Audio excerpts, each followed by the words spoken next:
तो गुवाहाटी के मैदान पर कहानी कुछ ऐसी है कि एक टीम इतिहास लिखने की दहलीज पर खड़ी है और दूसरी टीम खुद इतिहास बनने से बचने के लिए लड़ रही है।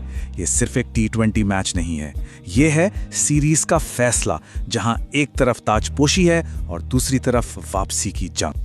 तो सवाल बिल्कुल सीधा है, क्या भारत अपनी जबरदस्त फॉर्म को कायम रखते हुए 3-0 से क्लीन स्वीप करेगा, या फिर न्यूजीलैंड सारे समीकरणों को पलटकर एक यादगार वापसी करेगा?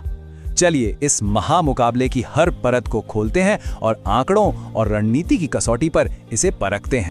अपने इस विश्लेषण में हम इन 6 खास पहलुओं पर नजर डालेंगे।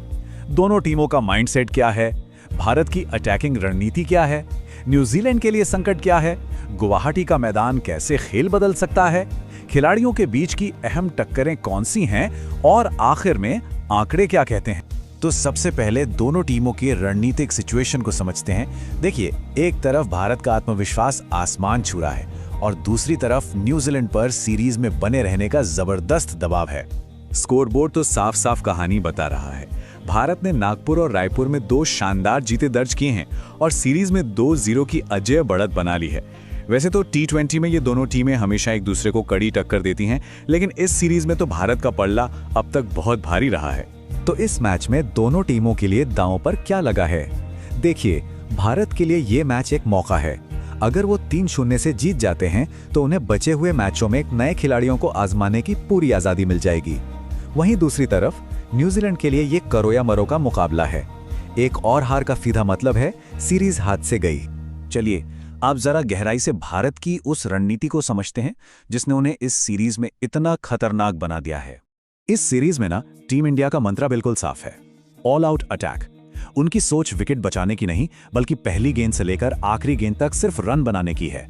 और टीम की बैटिंग और बॉलिंग में इतनी गहराई है कि जसप्रीत बुमराह और अक्षर पटेल जैसे बड़े खिलाड़ियों की कमी भी ज्यादा महसूस नहीं हो रही। और इस आक्रामक खेल का सबसे बड़ा सबूत ये नंबर देखिए, 28। रायपुर में 209 जैसा बड़ा टारगेट भारत ने 28 गेंदें बाकी रहते ही हासिल कर लिया था। सोचिए, लगभग 5 ओवर पहले ही मैच खत्म। यह दिखाता है कि भारत की बल्लेबाजी किस अलग ही लेवल पर चल रही है। और इस तूफान की कमान इन बल्लेबाजों के हाथ में है। कप्तान सूर्य कुमार यादव और ईशान किशन ने तो पिछले मैच में अपनी ताबड़तोड़ पारियों से मैच को एक तरफा बना दिया था।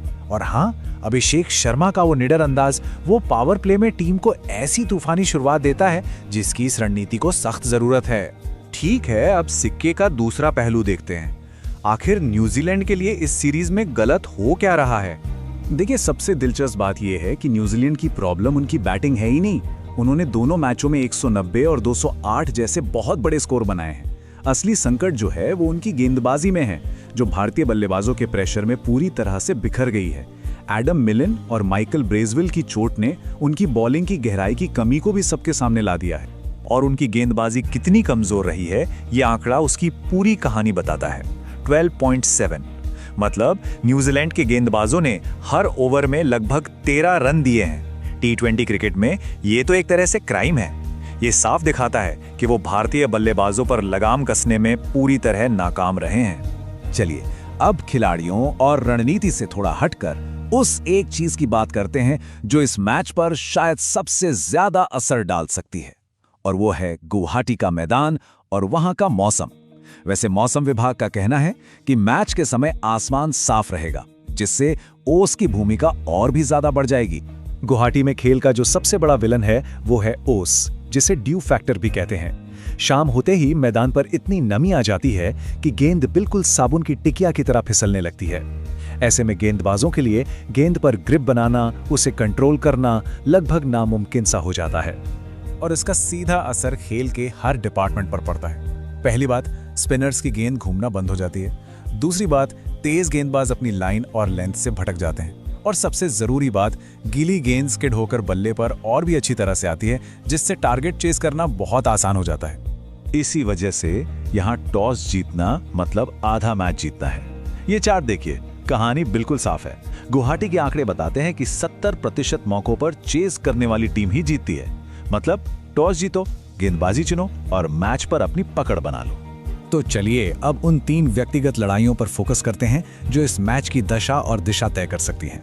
पहली और सबसे बड़ी टक्कर सूर्य कुमार यादव का 360 डिग्री गेम किसी भी गेंदबाज के लिए एक बुरे सपने जैसा है। और सोचिए, जब न्यूजीलैंड के कप्तान मिचेल सैंटनर गीली गेंद से बॉलिंग करेंगे तो सूर्या जैसे बल्लेबाज को रोकना कितना मुश्किल होगा।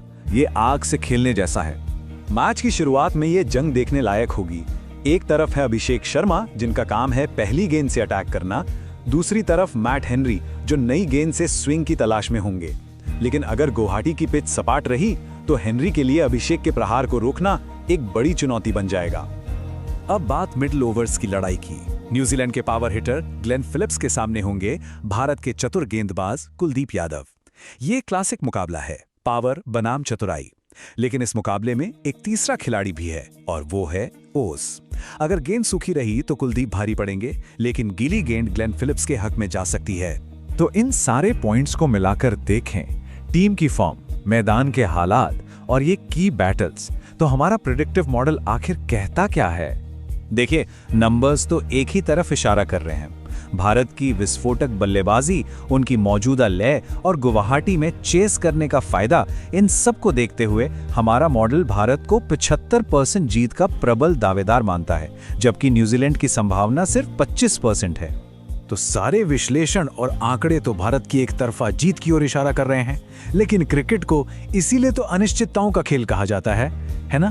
सवाल बस यही है कि क्या न्यूजीलैंड की टीम इन आंकड़ों को गलत साबित करते हुए कोई असाधारण प्रदर्शन कर पाएगी, या भारत एक और दबदबे वाली जीत के साथ सीरीज पर कब्जा करेगा? इसका जवाब अब हमें मैदान पर ही मिलेगा।